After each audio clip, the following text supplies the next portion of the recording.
दुनिया में करीब 100 करोड़ हिंदू हैं और मोस्टली लोग ये समझते हैं कि पूजा पाठ मंदिर जाना ही इसका मूल आधार है। दूसरे धर्म के लोग भी इसके बारे में यही समझते हैं, पर जो असली हिंदू होगा ना, असली सनातनी होगा, जो इसकी साइंस को जानता होगा, वो ऐसा बिल्कुल नहीं कहेगा। इसकी साइंस क्या है वो मैं इस वीडियो में आपको बताऊंगा।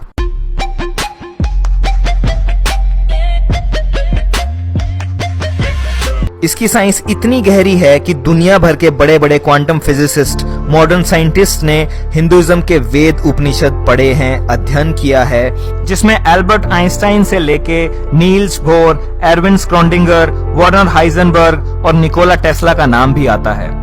इन्होंने अपने टाइम में वेदांता फिलॉसफी पढ़ी थी। हिंदुइज्म का असली नाम है सनातन धर्मा। धर्मा का मतलब यहाँ पे रिलीजन से नहीं है, धर्मा का मतलब यहाँ पे है नियम, कुछ लॉज।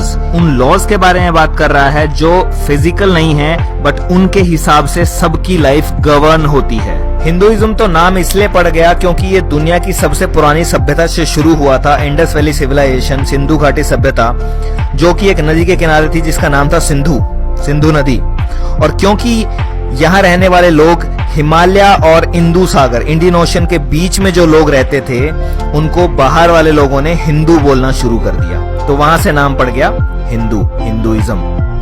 अब इसकी खास बात क्या है? इसकी खास बात यह है कि अगर तुम 10 हिंदुओं को खड़ा कर दोगे और उनसे पूछोगे कि भाई तुम किस चीज में बिलीव करते हो, तो आपको 10 अलग अलग जवाब मिलेंगे, डिफरेंट फॉर एवरी पर्सन। क्यों? क्योंकि कोई भी इसका एक सिंगल फाउंडर नहीं है, लाइक अदर रिलीजन्स। इसमें कुछ लोग किसी चीज में मानते हैं, कुछ लोग किसी चीज में मानते हैं, डिफरेंट कल्चर्स हैं, ज्योग्राफिकल लोकेशंस के हिसाब से भी ये डिफर करता है। इस सब के बावजूद भी हिंदुइज्म में एक कॉमन विचारधारा है और वो बड़े ही ब्यूटीफुल तरीके से 3 चीजों को समझाती है। गॉड कौन है, इंडिविजुअल कौन है और ये वर्ल्ड क्या है। तो वो ऐसे है कि एक ब्राह्मण होता है, ब्राह्मण, इसको जाति वाला ब्राह्मण मत समझना, वो अलग है, वो कास्ट है। और ब्रह्मा भी मत समझना, क्रिएटर, वो भी अलग है, BRAHMAN। एक ब्राह्मण होता है, ऑल परवेडिंग एनर्जी, जो सब कुछ है, वहीं से शुरुआत है और वहीं से अंत है। वो ना कभी आया और ना कभी गया, वो हमेशा है। ट्रू रियलिटी ऑफ थिंग्स, ये शेपलेस है, बॉडीलेस है, जेंडरलेस है, कलरलेस है। It can not be described, it can only be experienced. तो ये है ब्राह्मण, परमात्मन। अब इस ब्राह्मण की इटर्निटी को समझने के लिए एक श्लोक है संस्कृत में, ओम पूर्णमदम पूर्णमिदम पूर्णात् पूर्णम उदच्यते पूर्णस्य पूर्णमादाय पूर्णमेवावशिष्यते। इसका सिंपल मतलब है, infinite has already existed, it will continue to exist, and from that infinite even if a infinite is taken out it remains infinite. मतलब वो इनफाइनाइट है, अनंत है, उसमें से अगर इनफाइनाइट भी निकाल दोगे तो भी वो इनफाइनाइट ही रहेगा, अनंत ही रहेगा। ये है ब्राह्मण, परमात्मन। अब इस ब्राह्मण में से, इस परमात्मन में से निकलते हैं छोटे छोटे टुकड़े, जिसे बोलते हैं आत्मन, जो आप में है, मुझ में है, पशुओं में है, पेड़ पौधों में है। उनमें प्राण है, लाइफ फोर्स, एनर्जी है। Pieces that comes out of Brahman, ये एनर्जी है। E=mc², आइंस्टाइन ने जो बताया था, वही सेम चीज।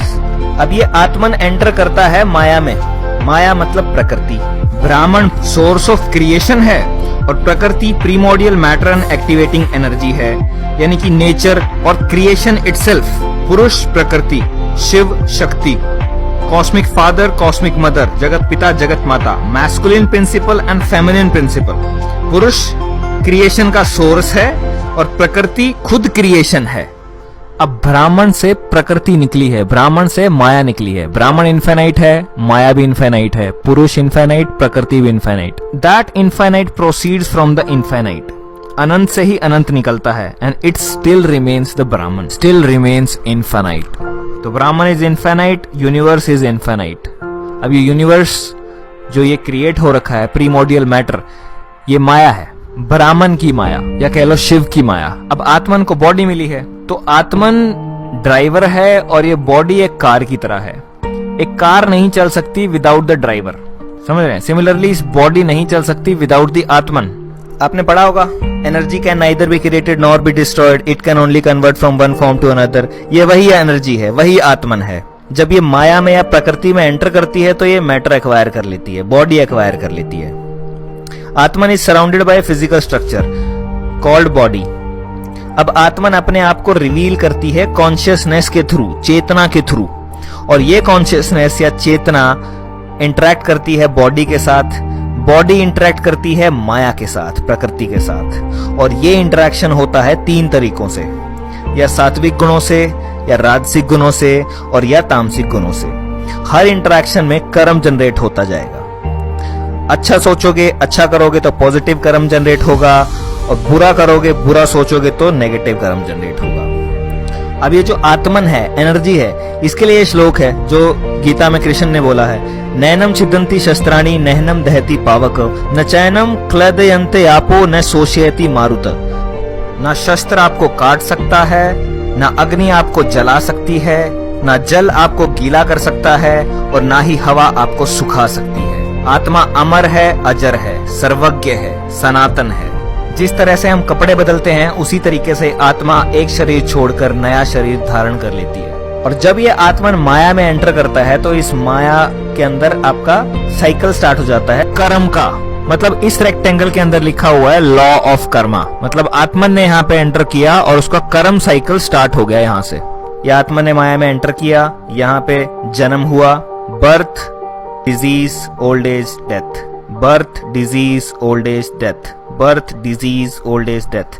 ये चलता रहेगा, चलता रहेगा, चलता रहेगा, चलता रहेगा। बार बार जन्म होता रहेगा, बार बार मरते रहेंगे, बार बार जन्म होता रहेगा, मरते रहेंगे। ये इसकी कोर फिलोसफी है। अब जिस तरीके से फेसबुक के सर्वर होते हैं, वो सब कुछ रिकॉर्ड करते हैं कि कहाँ से आया, कितने बजे आया, क्या क्लिक किया, क्या लाइक किया, क्या कमेंट किया, क्या लाइक करके अनलाइक किया, ये सारी चीजें वो जैसे वो रिकॉर्ड करता है। इसी तरीके से माया में इनविजिबल सर्वर्स लगे होते हैं जो हर चीज को नोट कर रहे हैं कॉस्मिक रजिस्टर्स में।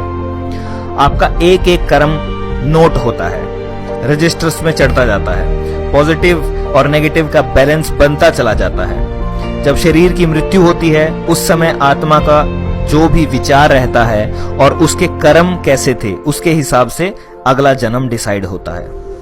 अब देयर आर 6 कैटेगरीज जिसमें जन्म होता है, और ये इवोल्यूशन के हिसाब से हुआ है। अब 6 तरीके की रियलिटी है इस 3 डायमेंशनल वर्ल्ड में। पहली है एक्वेटिक, सारे पानी वाले। दूसरी है इंसेक्ट्स एंड रेप्टाइल्स, रेंगने वाले छोटे कीड़े मकोड़े। तीसरी है प्लांट्स। चौथी है एनिमल्स। पांचवी है बर्ड्स, और छठी है ह्यूमंस। अब सनातन धर्म ये बिलीव करता है, सनातन का मतलब है इटर्नल, टाइमलेस। उसमें ये बिलीफ है कि जो ह्यूमंस हैं सिर्फ वो ही कर्म जनरेट करते हैं, क्योंकि जो कीड़े मकोड़े हैं या फिर कुत्ता बिल्ली हैं, they are not aware of itself. वो सिर्फ इंस्टिंक्ट्स के आधार पे काम करते हैं, उनका कर्मा जनरेट नहीं होता, उनका कर्मा काउंट नहीं होता है। तो नेगेटिव कर्म जनरेट करोगे तो नीचे की दुनिया मिलेंगी, नीचे के रियलिटीज मिलेंगी, और नीचे सिर्फ कोई कर्म जनरेट नहीं हो सकता है, वहां सिर्फ कर्म भोग सकते हो, वहां कोई कर्म जनरेट नहीं होता है। तो अभी तुम्हें ह्यूमन बर्थ मिला है तो तुम्हारे कर्म बहुत अच्छे थे, इसलिए तुम इंसान बने, क्योंकि सिर्फ ह्यूमंस के पास फ्री विल है, चॉइस है कर्म जनरेट करने की। ये हिंदुइज्म के बेसिक थॉट्स हैं, और ब्रह्मा विष्णु महेश तो अभी तक आए भी नहीं। जो लोग सोचते हैं कि हिंदुइज्म का मतलब सिर्फ मंदिर जाना, पूजा करना है, भक्ति करना है, इसकी पीछे की साइंस क्या है उसको जानो। और ये सबसे पुराना रिलीजन होने के बावजूद भी आज तक इसीलिए खड़ा है क्योंकि ये सनातन है, टाइमलेस है, इसको कोई मार नहीं सकता। कितनी भी कोशिश कर लो इसको मारने की, फिर से उठ के खड़ा हो जाएगा, क्योंकि ये तो सिर्फ एक विचार है। और यही एक रीजन है कि ये आज तक भी जिंदा है। बाकी कितने धर्म आए और खत्म हो गए, बट ये आज भी सबसे पुराना होने के बावजूद भी 100 करोड़ लोग इसे फॉलो करते हैं। चलो आगे बढ़ते हैं। अब आत्मा के कर्म के हिसाब से अगला जन्म मिलता है। तो अब जो ह्यूमन लाइफ मिली है, इसमें अच्छे कर्म कर लो, वरना नीचे जाओगे। अपना कार्मिक बैलेंस सुधार लो, और नीचे जाओगे तो केवल बुरे कर्म खत्म होते जाएंगे, नए कर्म अन नहीं हो सकते क्योंकि चॉइसेस नहीं है। और अगर आत्मा के कर्म अच्छे हैं तो आपको ये सेंट्रल फिलॉसफी समझ में आएगी। तो कुछ नॉलेज एक्वायर करने के बाद और कुछ स्क्रिप्चर्स पढ़ने के बाद आपको ये समझ में आएगा कि आप एक साइकिल में फंस गए हैं, आपकी डेस्टिनी कहाँ है। तब आप पूरी पावर लगाएंगे इस साइकिल से बाहर निकलने के लिए और अल्टीमेटली मोक्ष अटेन करने के लिए। और मोक्ष सिर्फ मरने के बाद अटेन नहीं होता है, मोक्ष यहाँ रहते रहते मिल जाता है। जब आप ये अच्छे कर्म और बुरे कर्मों से ऊपर उठ जाते हैं, निष्काम कर्म करने लग जाते हैं, तो आपको यहाँ रहते रहते मोक्ष मिल जाता है।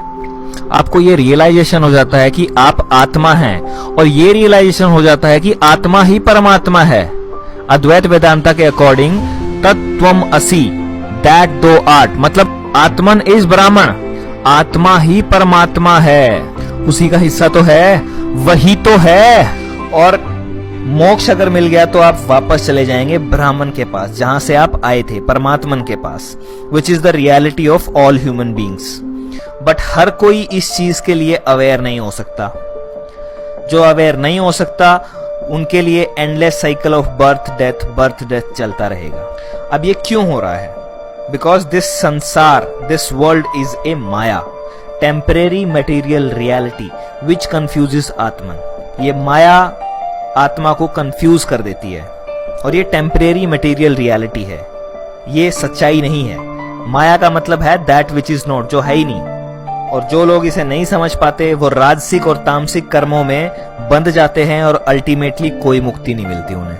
अब एक तरफ तो ये चल रहा है, दूसरी तरफ ये यूनिवर्स खुद से क्रिएट होता है, नर्चर होता है और डिस्ट्रॉय होता है। This has been discovered by 21st century scientist. Big bang, universe expansion and then big crunch. But ये नॉलेज तो हिंदुओं ने 10,000 साल पहले निकाल दी थी कि यूनिवर्स क्रिएट होगा, एक्सपैंड होगा और अल्टीमेटली डिस्ट्रॉय हो जाएगा, अगेन क्रिएट होगा, एक्सपैंड होगा और अल्टीमेटली कोलैप्स हो जाएगा। माया हिस्सा है इस यूनिवर्स के बनने, बढ़ने और बिगड़ने का। संसार, माया, जो इस ब्रह्मांड के अंदर है, वो 4 साइकिल्स के अंदर चल रहा है। सतयुग, त्रेता युग, द्वापर युग, कलयुग, जिसकी रेशो 4:3:2:1 की है, कि जितना टाइम कलयुग का लगेगा उससे 4 गुना सतयुग का होगा, 3 गुना त्रेता का होगा और 2 गुना द्वापर का होगा। अब ये चक्रियां चल रही हैं, इन चक्रियों के अंदर आत्मन की चक्रियां चल रही हैं, लाइफ एंड डेथ की, life and death, life and death, life and death. तो 2 चीज कंटिन्यूअसली इसके अंदर साथ के साथ चल रही हैं। बड़ा युगा साइकिल चल रहा है, यूनिवर्स बन रहा है, बढ़ रहा है, बिगड़ रहा है, और साथ के साथ माया के अंदर आत्मन के साइकिल चल रहे हैं। एक और अच्छी इंफॉर्मेशन मैं आपको दे देता हूँ कि 2012 में ये कलियुगा खत्म हो चुका है और हम दोबारा से द्वापर, त्रेता और सतयुग की तरफ जा रहे हैं।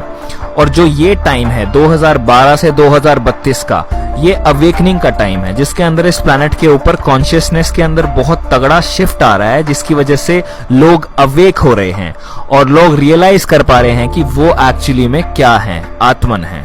सब आत्मन हैं और सब एक हैं। चाहे आप किसी भी धर्म को मानने वाले हों, बट अल्टीमेटली हम सब एक हैं। यही एक रीजन है कि कभी भी हिंदुइज्म ने किसी को कन्वर्ट नहीं किया, क्योंकि वो जानते थे कन्वर्ट क्या करना, सब एक ही तो है। चाहे वो माने किसी भी चीज को, बट ट्रुथ को चेंज नहीं किया जा सकता, वो एक ही है। तो सिंपली ये बोल रहा है कि आपकी लाइफ आपके कर्म पे डिपेंड करती है, जैसे कर्म करोगे उसके हिसाब से आपको रिजल्ट मिल जाएंगे। अब इस कंसेप्ट के सिमिलर टर्म्स पे एक मूवी बनी है जिसका नाम है मैट्रिक्स, जिसने इस रियलिटी को ही क्वेश्चन कर दिया कि रियल क्या है, जिसके अंदर नियो, जिसका मतलब है 1, NEO, मॉर्फियस नियो को यही समझा रहा है पूरी मूवी में कि तुम एक एंडलेस साइकिल के अंदर फंस गए हो, तुम मैट्रिक्स में फंस गए हो, माया में फंस गए हो और इस साइकिल से निकलना है। तो जब नियो एनलाइटनमेंट अचीव करता है, वो गोलियों को रोक देता है अपनी तरफ आते हुए, सब कुछ कर देता है, वो पता नहीं ऐसी ऐसी चीजें कर सकता है जो ह्यूमनली पॉसिबल ही नहीं है, जो या तो कृष्णा ने अपने टाइम में की थी या राम ने अपने टाइम में की थी। और इस कंसेप्ट को समझने के बाद जब आप वो मैट्रिक्स मूवी देखेंगे तो आपको और क्लियरली समझ में आएगा कि ये कंसेप्ट भी और वो मूवी भी। तो एक संस्कृत में सेइंग है, ब्राह्मण सत्य जगत मिथ्या, means Brahman is real and this world which you experience through your senses is just myth। तो जिस दिन आपको ये आत्मा का बोध हो गया, उस दिन आपको मोक्ष अटेन हो गया, आपके ये सारे के सारे भ्रम टूट जाएंगे और आप समझ जाओगे कि आपके अंदर ही है वो ब्राह्मण, आपके अंदर ही है वो परमात्मन। अहम ब्रह्मास्मि जो सिखाया जाता है वो यही है कि तुम ही हो ब्राह्मण, तुम्हारे अंदर ही है सब कुछ, उसे कहाँ बाहर ढूंढ रहे हो, बाहर नहीं मिलेगा, वो अंदर ही मिलेगा। तो इसकी समरी क्या है? इसकी समरी है that you are a spiritual being having a temporary human experience here on earth. मतलब आप एक स्पिरिचुअल बीइंग हैं और टेम्परेरली इस धरती पे एक इंसानी रूप में अपने जीवन को जी रहे हैं। आप किसी रेस के नहीं हो, किसी देश के नहीं हो, किसी भेष के नहीं हो, you are just a part of that Brahman. अब मैं चाहता हूं कि आप हर किसी को जगाएं, हर किसी के साथ इस वीडियो को शेयर करें, और आपको क्या लगता है इस वीडियो के बारे में और इस फिलॉसफी के बारे में प्लीज कमेंट करके मुझे बताएं। अगर किसी चीज पे आपको डाउट है तो मैंने डिस्क्रिप्शन में लिंक दिए हैं, आप उन पे जाके फर्दर रिसर्च कर सकते हैं। अगर ये वीडियो आपको पसंद आई है तो प्लीज इसे लाइक करें, चैनल को सब्सक्राइब करना बिल्कुल मत भूलें, क्योंकि मैं सिमिलर टाइप का कंटेंट इस चैनल पे लाता रहूंगा। और सोए हुए लोगों को जगाता रहूंगा।